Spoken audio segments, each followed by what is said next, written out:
The U.S. gun control enigma. Part 1. Setting the scene. This video aims to explore, not dictate, a viewpoint on the contentious issue of U.S. gun control. We're not lobbying for stricter regulation or its relaxation, but seeking to understand why the debate persists, despite our ability to propose balanced solutions that respect freedoms and ensure public safety. As we embark on this journey, it is crucial to understand that the matter at hand is not black and white. It's not merely a question of more or less control, but it's about finding a sustainable solution that respects the constitutional rights of individuals, takes into account the human and economic toll of gun violence, and considers the complexities of implementing such policies in a diverse and divided society. So, fasten your seatbelts as we venture into this riveting exploration, examining the crossroads of economics and public choice theory. Part 2. The price we pay. A myriad of research initiatives have dissected and highlighted the profound, multi-dimensional cost of firearms. In the realm of human lives, the statistics paint a devastating picture.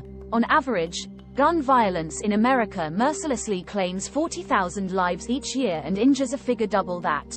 These harrowing numbers, however, represent only one facet of the crisis. When translated into economic terms, the extent of the devastation becomes even more palpable. A recent estimate suggests that the annual financial toll of gun violence is a staggering $557 billion, which represents a hefty 2.6% of the U.S. GDP. This astronomical sum encompasses medical costs, legal expenses, law enforcement and criminal justice expenditures, and the lost potential of those whose lives are cut short or drastically altered by gun violence. Interestingly, despite the chasms that divide them on various other policy issues, political parties find themselves on common ground when it comes to acknowledging the current state of affairs as far from ideal.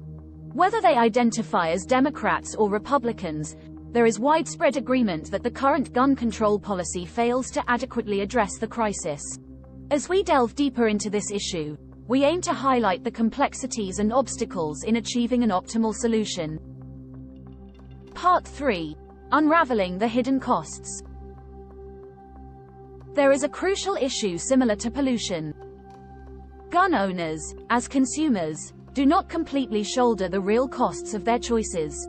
These costs extend beyond the immediate purchase and maintenance of the firearm and into the societal realm, creating what economists refer to as externalities. In their groundbreaking 2006 research, Cook and Ludwig illuminate these hidden costs. They estimate the average annual marginal social cost of household gun ownership to fall within the range of $100 to $1,800. These figures take into account the impact of gun ownership prevalence on homicide rates. These findings transform the task of determining the ideal gun license fees into an empirical exercise. Armed with such data, policymakers could potentially design fee structures that reflect the real societal costs of gun ownership, thus promoting more responsible and informed decisions among consumers. But here lies the million-dollar question. If the theory seems straightforward and the necessary empirical tools are at our disposal, we're left with a conundrum. Why haven't we reached an optimal solution to gun control? Part 4. Challenging the empirical narrative. Despite the seemingly logical links drawn between guns and crime, there exist compelling counterarguments that throw a wrench in this straightforward relationship. Noteworthy researchers such as Lott and Kleck have presented persuasive evidence suggesting an inverse relationship between gun ownership and crime rates. At the heart of this argument lies the theory of deterrence. If you are aware that a house's occupant owned a firearm, would you dare to risk a burglary? The inherent threat of potentially being shot can serve as a powerful deterrent, possibly discouraging criminal behavior and contributing to a decrease in crime rates. However, this counterargument underlines a fundamental characteristic of the field of economics. It is inherently pluralistic. That is, it allows for the existence of multiple, sometimes contrasting theories.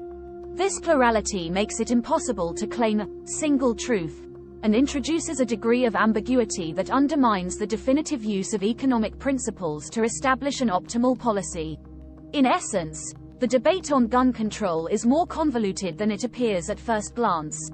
Multiple, compelling perspectives, each backed by its own set of empirical data and theories, coexist, challenging any oversimplified conclusions.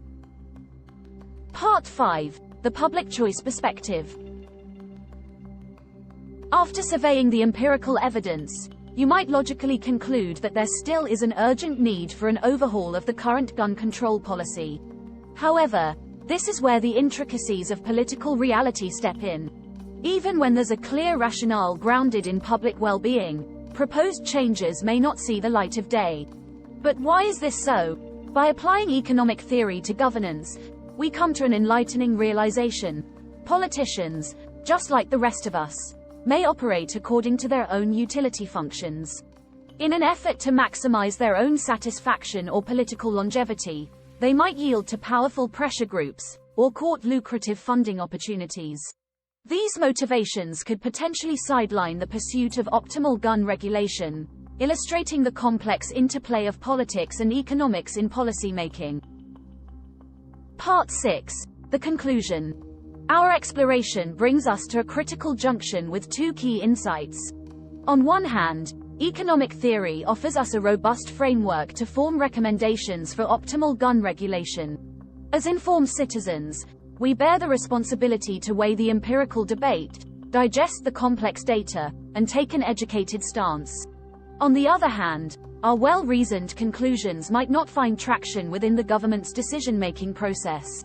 Here lies a common ground that both proponents and opponents of stricter gun control can agree upon. The issue extends beyond the confines of mere market failure. Instead, it catapults into the more contentious arena of government failure. Thanks for watching.